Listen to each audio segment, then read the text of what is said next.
There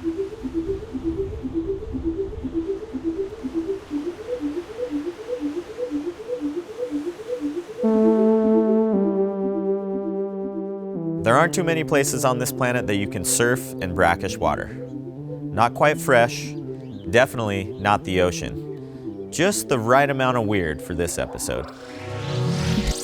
Weird Waves, Episode 2. Would it surprise you to know that Sweden has a thriving surf scene? Great waves? Yeah, it looks good, it looks good. Hopefully not if you've seen our show. And if it does, I think you'll be pleasantly surprised at our journey to the Baltic Sea. That's the thing about the Baltic, you need to be happy for everything. To meet up with a very charming surf scene that seems to be booming in the middle of its winter season. You know, just the harsh realities of the Baltic, like straight off the bat, you're like, okay, I get it. Our story begins after filing a claim at the lost baggage desk. Everything good? Did you guys get your stuff? We didn't get our stuff. No, the boards didn't show up and Dave's tripod didn't show up. I have the ones I just don't have. I have wetsuits as well. Is there a surf shop? There's a surf shop like 2.5 hours from my house. The wind charts have already changed a ton, so yeah, we're kind of treating tomorrow as if it's maybe our only day of waves and hoping for the best. So we're gonna figure out gear and see what Freddie's got and get out there tomorrow. Oh, here we go. You made it. Yeah, Freddie. Thanks for buying the wood. Oh yeah, no worries. Yeah. Glad I could provide some warmth. Oh, this is awesome. You're like right on the beach here. Yeah. That is her? That is her, the Baltic Sea, what we've been speaking about for all these years. I've been screenshotting all the different reports just to like even reference from day to day and not feel like I'm totally crazy. Like it was that, right? It was this. It's so healthy for me that you're here so that I realize maybe I'm not as cuckoo as one thought. This is Freddy Meadows, one of Sweden's very few professional surfers. We've been in close contact for a few years now, trying to hone in on a run of swell convincing enough to hop on a plane and come all the way over to surf the Baltic Sea. I've seen evidence of how good it can get, but nailing down the science of how this body of water works has maybe been the trickiest one of my Weird Waves career. It changes from moment to moment, update to update. And this year's been, I'll say it again, I've said it many times, this year's been trippier than ever, Not only are the wind events super fickle, but it's the middle of January, when Sweden only gets 6 to 7 hours of daylight. Add that to the fact that my boards and wetsuits didn't show up in time for the only forecasted day of our trip, and you've got yourself a classic Baltic Sea scramble. Luckily, we've come to the right guy, and the loaner gear is looking promising. Okay, so I'm thinking that this might suffice as it's my little magic board. Oh, sick. What? Arakawa 5'4". Yeah, this is like, is this your ground board? Actually, a friend of mine from California, he came and brought it to Costa Rica. And I had so much fun on it that I wanted to make a board for the Baltic based on it. Because it's got everything you want for the Baltic in many ways too, right? Yeah. And it holds really well, so. This looks perfect. Do you have an extra set of futures? I do. And a leash? I do. Sweet. This looks good. This looks great. Yeah. Oh, he's got his suit heating up by the fire. That's the way to do it right there. You know the drill. Welcome, brother. I'm learning the drill.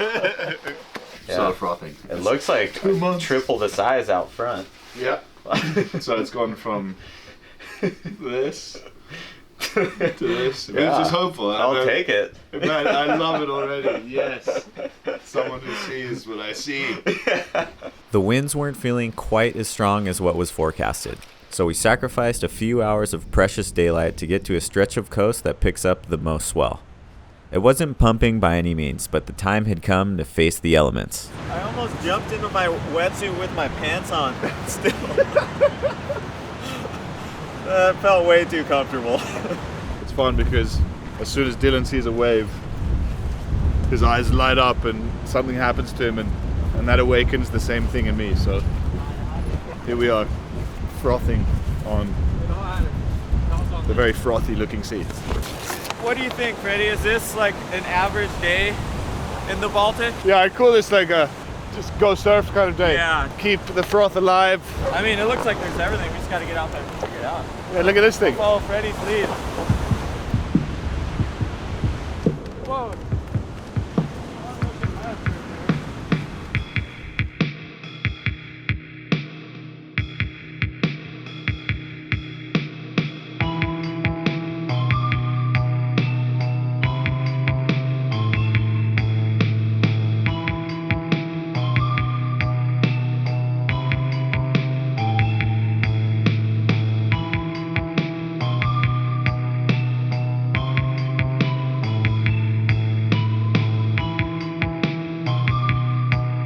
Nice to finally get acquainted with the Baltic. Reminded me a lot of our Lake Tahoe surf from season 3. Very short interval and very cold. Elements being extremely real. You just don't want to duck dive. First duck dive was like, just felt like instantly, I couldn't feel my eyebrows. You know, just the harsh realities of the Baltic, like straight off the bat, you're like, okay, I get it. This is another deal.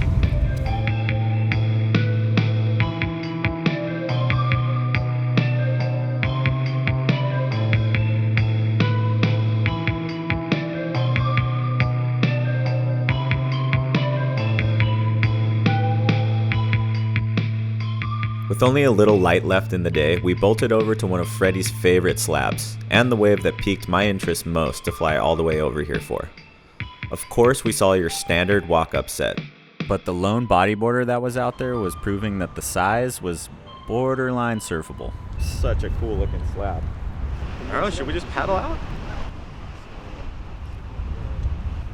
No? I mean, even on that one bomb, it's probably gonna be pretty dry. Well, this is, as far as the forecast goes, this would be our only chance at surfing here. That's the only reason I'm kind of like, well. We'll do like this. If we see one more like that, good one, Okay. we go. I like that. Deal. Okay. The clock ticked down, and as much as I wanted to give it a shot, it just wasn't happening. So, in honor of what could have been, here's a dose of Freddie's better times on the Baltic.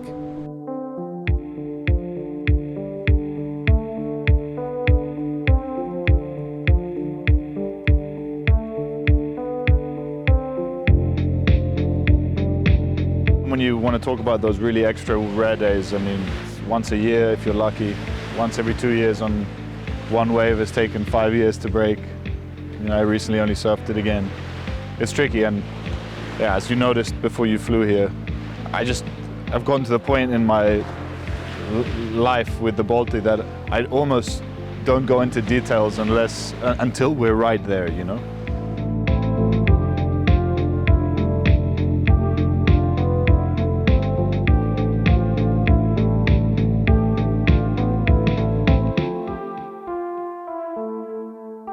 Sweet Odin's Raven, that looked fun.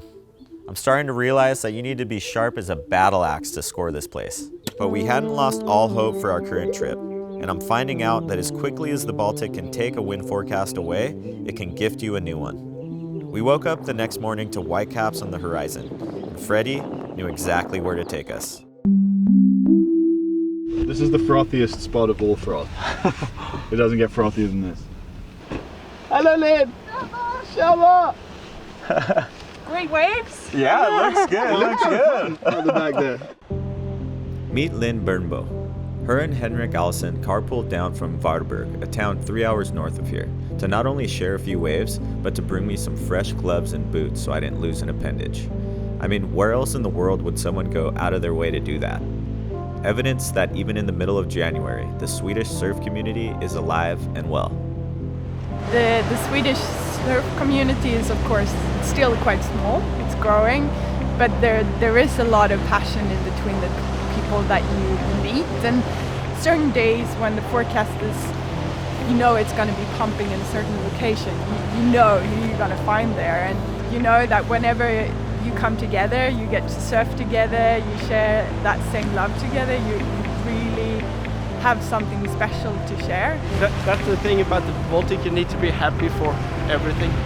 Just to be out meeting friends and say hello. And I have an understanding wife, she changed her working days for me to be able to go out and surf. So you need to do that, otherwise it's like 2 hours window, otherwise it's not possible to surf. You have to really know your spots to know when it's worth going. 3 hours single trip like today, like go here, surf a couple of hours, and then 3 hours in the car back home. So it's kind of it's efforts, but it's worth it still. First one, I just see the waves, so just sometimes it's cold, but it's also a little bit fun when you really feel the nature, the wind and the rain. The more I travel to what might be considered by most surfers to be weird surf locations, the more I realize these surf scenes are the most real. It's these elements that really separate the true diehard surfers from the fair weather hobbyists. You simply must be diehard to have a deep love for surfing here. Otherwise, it seems pretty easy to quit.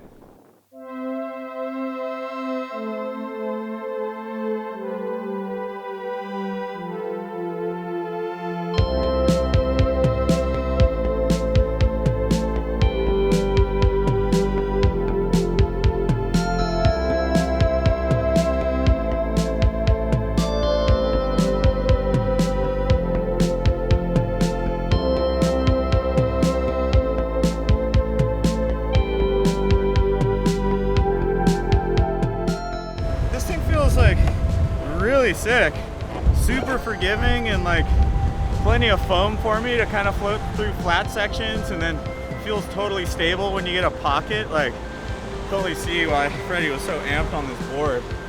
Feels like a world-class point right here. I mean, it's a little sloppy today, but I'm sure I see the potential on its like day of days of being like a totally world-class wave. Here goes Lynn.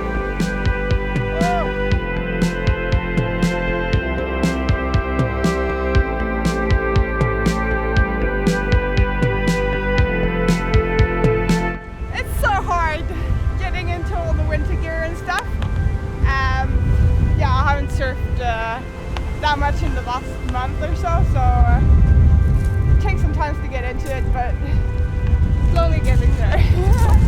It's actually a bit cleaner than I thought. I thought it was going to be a lot messier. Here's Dylan.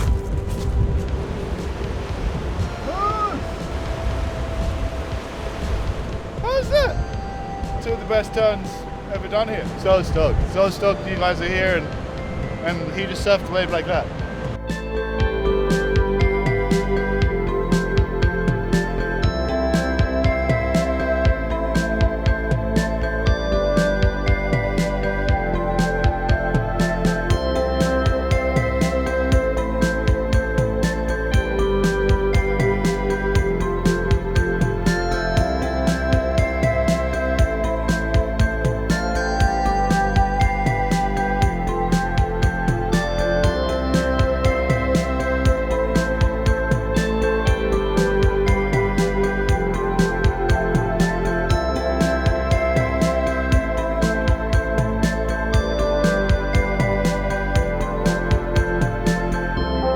Seeing Lynn catch the wave of the day seemed a fitting place to end our session and our trip to surf the Baltic Sea. Seeing surf communities thriving in the least likely places gives me the inspiration I need to keep finding new ways to fall in love with our sport. Even when you show up to no bags or boards, this trip taught me it might not be such a bummer after all. It may actually be the main reason you end up experiencing something truly special. And I think you stamped it with your last one. That last wave, super combo, turn, smacked it a couple times. There's like, how many turns? Like 6 turns? I don't know.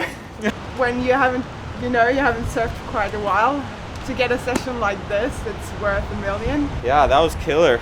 Super stoked. High five. Good one. Stoked you came down. Yeah. Well, there's a rainbow over there too. Yeah. No big deal. The Baltic.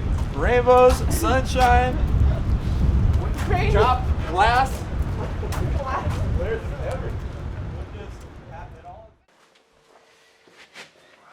Look what showed up. Final day. Day before we leave. Can't get out of the house.